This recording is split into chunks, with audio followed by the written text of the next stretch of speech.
Jadi puncak surat Al-Fatihah itu menurut saya adalah ihdinas siratal mustaqim. Ya, pertama itu pujian sanjungan kepada Allah gitu kan, Maliki Yaumiddin, ya, kemudian pernyataan kita. Yang paling puncak itu permintaan itu istiqomah, ihdinas siratal mustaqim. Tunjuki kami, bimbing kami supaya kami bisa istiqomah. Gitu kan? Itu karena sulitnya istiqomah sehingga Nabi Shallallahu Alaihi Wasallam, Nabi sendiri mengatakan syayyabatni ya surat Hud wa akhwatiyah.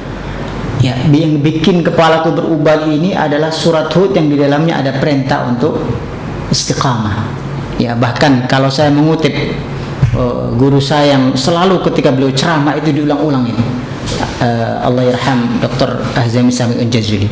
Beliau selalu mengatakan bahwa hidup ini adalah perjuangan yang enggak ada putusnya sampai kita memperoleh yang namanya husnul khatimah. Setiap detik kita diuji oleh Allah untuk berjuang.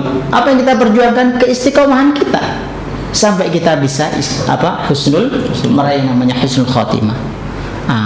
Kan tetapi ya insya Allah segala sesuatu itu tidak ada yang berat kalau sudah Allah mudahkan. Ya, kalau dimudahkan oleh Allah nggak ada yang berat. Tapi sesuatu yang meskipun ringan kalau Allah tidak memudahkan itu jadi berat. Gitu. Maka istiqamah itu disebutkan oleh Allah Subhanahu Wa Taala kiat-kiatnya di dalam surat Hud ya. Bagi yang membaca Al-Quran, akhir membawa Al-Quran bisa dibuka surat Hud itu. Di situ ada pointer, ada beberapa poin yang mengajarkan kepada kita bagaimana agar supaya kita bisa istiqamah. Ya, bisa dimulai dari ayat yang fastaqim kama umirta, ayat yang ke-112. Ya, yang pertama istiqamah itu insyaallah kalau kita melakukan sesuatu kama umirta. Cukup sebagaimana yang Allah perintahkan kepada kita. Jangan kurang-kurang, jangan lebih berlebih-lebihan gitu kan.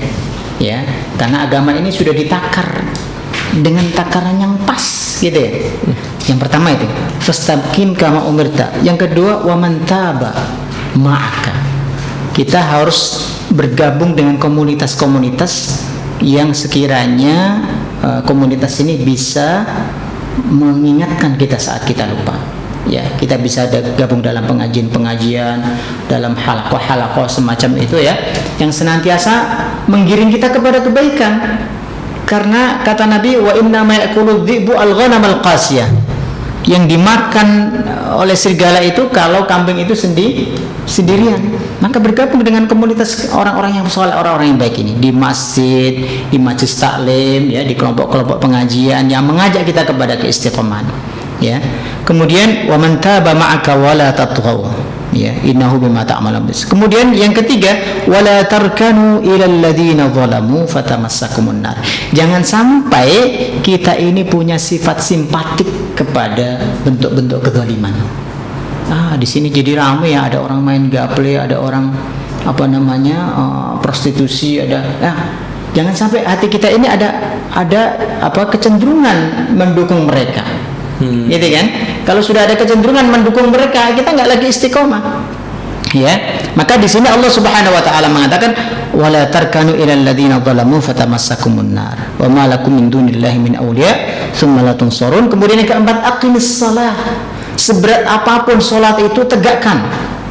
Ya, maka Syekh Mutawalli Syar'i beliau mengatakan kalau engkau mendapatkan hidupmu rumit, sulit, ruwet gitu kan, dari mana memulainya? Dari sholat. Jadi seberat apapun kondisimu, sholat jangan sampai ditinggalkan. Ya, tarafain nahar wa zulafa minal hayy innal hasanati. Kemudian yang kelima adalah dakwah. Semampu kita. Gitu kan? Kita punya anak, kita punya istri, kita terlibat. Sebab apa? Kalau kita terlibat dalam dakwah, otomatis jiwa kita ini akan menuntut kita supaya kita lebih baik. Itu poin dari ayat falaula kana minal quruni min qablikum ulu baqiyati anhauna 'anil fasadi fil ardh.